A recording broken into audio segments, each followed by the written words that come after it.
ನಮಸ್ಕಾರ ಸ್ನೇಹಿತರೆ.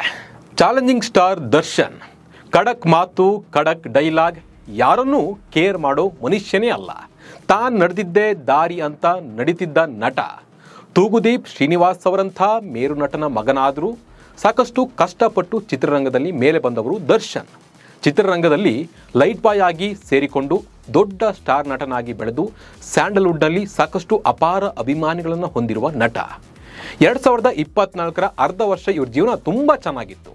ಆದರೆ ರೇಣುಕಾಸ್ವಾಮಿ ಕೊಲೆ ಕೇಸ್ ದರ್ಶನನ್ನು ಹುಚ್ಚನಂತೆ ಮಾಡಿದೆ. ಜೈಲಿನಿಂದ ಬಿಡುಗಡೆ ಆಗಿ ಈಗ ಮತ್ತೆ ಜೈಲು ಸೇರಿರುವ ದಾಸ, ವಿಷ ಕೊಡಿ, ನಾನು ಸಾಯ್ತೀನಿ, ನನಗೆ ಜೈಲಲ್ಲಿ ಇರೋಕ್ಕಾಗ್ತಾ ಇಲ್ಲ, ಬಿಸಿಲು ನೋಡಿಲ್ಲ, ಫಂಗಸ್ ಬರ್ತಿದೆ ಅಂತ ಹೇಳಿ ಪರಿಪರಿಯಾಗಿ ಜಡ್ಜ್ ಬಳಿ ಬೇಡಿಕೊಂಡಿದ್ದಾರೆ. ಜೈಲಿನಲ್ಲಿ ಕ್ಷಣ ಕ್ಷಣಕ್ಕೂ ನರಕ ಯಾತನೆಯ ದರ್ಶನವನ್ನು ದಾಸ ಪಡಿತಾ ಇದ್ದಾರೆ. ಹಾಗಿದ್ರೆ ಜೈಲಿನಲ್ಲಿ ದಾಸನ ಸ್ಥಿತಿ ಹೇಗಿದೆ? ಜಡ್ಜ್ ಹತ್ರ ಡಿ ಬಾಸ್ ವಿಷ ಕೇಳಿದ್ದು ಯಾಕೆ? ಫಂಗಸ್ನಿಂದ ಗಜ ಹೇಗೆಲ್ಲ ಕಂಗೆಟ್ಟು ಹೋಗಿದ್ದಾರೆ? ಹಾಗೆ ದರ್ಶನ್ ಮಾತು ಕೇಳಿ ಜಡ್ಜ್ ಯಾವುದಕ್ಕೆಲ್ಲ ರಿಲೀಫ್ ಕೊಟ್ಟಿದ್ದಾರೆ ಅನ್ನೋ ಕಂಪ್ಲೀಟ್ ಮಾಹಿತಿಯನ್ನು ನೀಡ್ತಾ ಹೋಗ್ತೀನಿ. ನಾನು ನಿಮ್ಮ ಶಿವರಾಜ್ ಬಾಣಂಕಿ. ನೀವು ಸುದ್ದಿಯಾನದ ಸಬ್ಸ್ಕ್ರೈಬರ್ ಆಗೋದನ್ನು ಮರಿಬೇಡಿ. ಅಪವಿತ್ರ ಸಂಬಂಧಕ್ಕಾಗಿ ರೇಣುಕಾಸ್ವಾಮಿ ಕೊಲೆ ಮಾಡಿದ ಕೇಸ್ನಲ್ಲಿ ಕಳೆದ ವರ್ಷ 131 ದಿನಗಳವರೆಗೆ ಜೈಲಿನಲ್ಲಿ ಕಾಲ ಕಳೆದ ಡಿ ಬಾಸ್ ದರ್ಶನ್ ಅವರಿಗೆ ಒಂದಷ್ಟು ದಿನ ರಿಲೀಫ್ ಸಿಕ್ಕಿತ್ತು. ಆದರೆ ಮತ್ತೆ ದಾಸನ ನೆಮ್ಮದಿ ಹಾಳಾಗಿ ಹೋಗಿತ್ತು. ಈಗ ಮತ್ತೆ ಕಂಬಿ ಎಣಿಸುವಂತೆ ಆಗಿದೆ. ಒಂದು ಕಾಲದಲ್ಲಿ ಯಾವುದನ್ನು ಕೇರ್ ಮಾಡದೆ, ಯಾರಿಗೂ ಹೆದರದೆ ನಾನು ಇಟ್ಟಿದ್ದೇ ಹೆಜ್ಜೆ ಅಂತಿದ್ದ ದರ್ಶನ್ ಇವತ್ತು ಕಣ್ಣೀರಿನಲ್ಲಿ ಕೈ ತೊಳೆಯುವಂತಾಗಿದೆ. ಯಾವುದಕ್ಕೂ ಬಗ್ಗದ ದರ್ಶನ್ ನ್ಯಾಯಾಧೀಶರ ಎದುರು ವಿಷ ಕೊಡುವಂತೆ ಮನವಿಯನ್ನ ಮಾಡಿದ್ರು. ಈ ಮೂಲಕ ಜಡ್ಜ್ಗೆ ಕೂಡ ದರ್ಶನ್ ಶಾಕನ್ನು ನೀಡಿದ್ದಾರೆ. ಹೌದು, ನಿಮಗೆ ಗೊತ್ತಿರಲಿ, ದರ್ಶನ್ಗೆ ಈಗ ಪರಪ್ಪನ ಅಗ್ರಹಾರ ಅರಮನೆಯಲ್ಲ, ಬದಲಿಗೆ ಅಕ್ಷರಶಃ ಸೆರೆಮನೆಯಾಗಿದೆ. ಸುಪ್ರೀಂ ಆದೇಶಕ್ಕೆ ಹೆದರಿದ ಪೊಲೀಸರು ಸ್ಪೆಷಲ್ ಟ್ರೀಟ್ಮೆಂಟ್ ಬಿಡಿ, ಸಾಮಾನ್ಯ ಸವಲತ್ತುಗಳನ್ನು ಕೂಡ ದರ್ಶನ್ಗೆ ಕೊಡ್ತಾ ಇಲ್ಲ. ಹೀಗಾಗಿ ಕೊನೆ ಪಕ್ಷ ಹಾಸಿಗೆ, ತಲೆದಿಂಬು, ಹೊದಿಕೆ ಸೇರಿದಂತೆ ಕನಿಷ್ಠ ಸೌಲಭ್ಯವಾದರೂ ಕೊಡಿ ಅಂತ ಹೇಳಿ ದರ್ಶನ್ ಪರ ವಕೀಲರು ಬೆಂಗಳೂರಿನ 64ನೇ ಸಿಟಿ ಸಿವಿಲ್ ಕೋರ್ಟ್ನಲ್ಲಿ ಅರ್ಜಿಯನ್ನು ಸಲ್ಲಿಸಿದರು.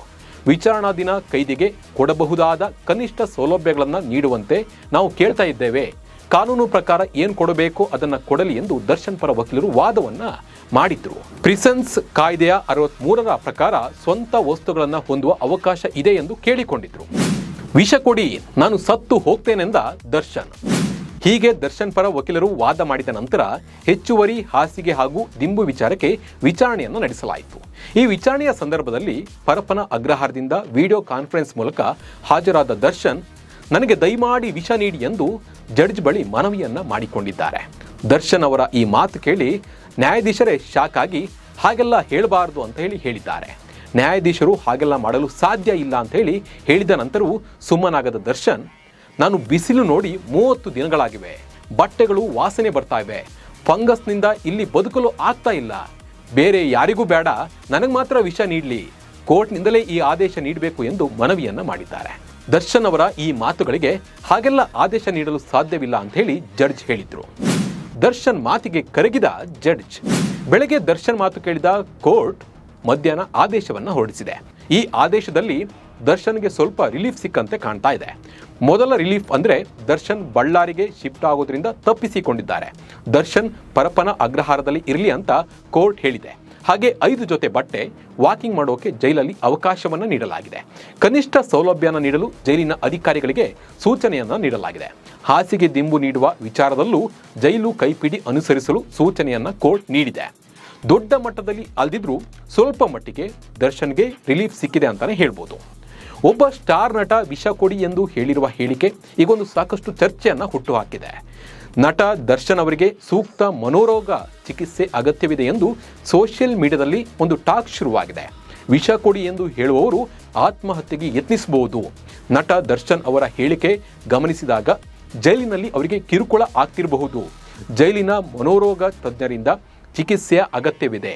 ಜೈಲಿನ ವಾತಾವರಣ ಅವರಿಗೆ ಈ ರೀತಿ ಹೇಳಿಕೆ ಹೇಳಿಸಲು ಕಾರಣವಾಗಿರಬಹುದು. ಮೊದಲು ಹಾಗೂ ಎರಡನೇ ಬಾರಿಗೂ ಈಗಿನ ಸ್ಥಿತಿಗೂ ಅವರಿಗೆ ಭಿನ್ನತೆ ಇದೆ. ಅವರಿಗೆ ಜೈಲಿನೊಳಗೆ ಒಂದಿಷ್ಟು ಪ್ರತ್ಯೇಕ ಚಿಕಿತ್ಸೆಗೆ ಅವಕಾಶ ಸಿಗಬಹುದು ಎಂದು ಸಾಕಷ್ಟು ಜನ ಹೇಳ್ತಾ ಇದ್ದಾರೆ. ಎಲ್ಲೋ ಒಂದ್ ಕಡೆ ದರ್ಶನ್ ವಿಷ ಕೊಡಿ ಅಂತ ಹೇಳ್ತಾ ಇರುವುದು ಅವರ ಫ್ಯಾನ್ಸ್ಗೆ ಬೇಸರದ ಜೊತೆ ಎಲ್ಲೋ ಒಂದ್ಸರಿ ಫ್ಯಾನ್ಸ್ನ ಕುಗ್ಗಿಸಿದೆ ಈ ಮಾತು ಅಂತಾನೆ ಹೇಳ್ಬೋದು.